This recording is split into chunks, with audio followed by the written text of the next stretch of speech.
આગળ વાત કરીએ હવામાનની આગાહી વિશે તો આગાહી કરી છે હવામાન નિષ્ણાત પરેશભાઈ ગોસ્વામીએ। તેમણે કહ્યું છે કે હજુ પણ ભારેથી અતિભારે વરસાદ વરસશે। ચાલુ માસ એટલે કે ઓગસ્ટમાં ભારેથી અતિભારે વરસાદની આગાહી હવામાન નિષ્ણાત પરેશ ગોસ્વામીએ કરી। છેલ્લા સપ્તાહમાં બંગાળની ખાડી અને અરબ સાગરમાં સિસ્ટમ સક્રિય થશે, જેથી રાજ્યમાં ભારેથી અતિભારે વરસાદ વરસશે।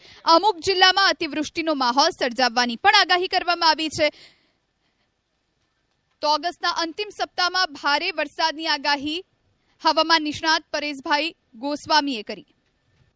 22 ઓગસ્ટ થી લઈને 30 ઓગસ્ટનું સેશન હશે, એટલે કે ઓગસ્ટ મહિનાના જે છેલ્લું અઠવાડિયું હશે 2024ના ઓગસ્ટ મહિનાના છેલ્લા અઠવાડિયાની અંદર અરબ સાગર પણ સક્રિય થશે અને બંગાળની ખાડીમાં એક લો પ્રેશર બને અને અરબી સમુદ્રમાં એક અપર એર સાયક્લોનિક સર્ક્યુલેશન બને। આ સંપૂર્ણ હવામાનની જે ઉથલપથલ થવાની છે અથવા તો જે વરસાદી સિસ્ટમો સક્રિય થવાની છે એને કારણે 22 ઓગસ્ટ 2024 થી લઈ અને 30 ઓગસ્ટ 2024 દરમિયાન રાજ્યની અંદર ભારેથી અતિ ભારે વરસાદ પણ જોવા મળશે અને અમુક જગ્યાએ અતિવૃષ્ટિ જેવા માહોલ સર્જાય તેવી પણ શક્યતાઓ છે। એટલે ખાસ કરીને જે 22 થી 30 ઓગસ્ટનો જે વરસાદનો રાઉન્ડ છે એ રાઉન્ડની અંદર ગુજરાતના 75 થી 80% વિસ્તારને આવરી લેશે અને સાર્વત્રિક રીતે ગુજરાતમાં ભારેથી અતિ ભારે વરસાદનો માહોલ જોવા મળે તેવી પણ શક્યતાઓ માની રહ્યા છે।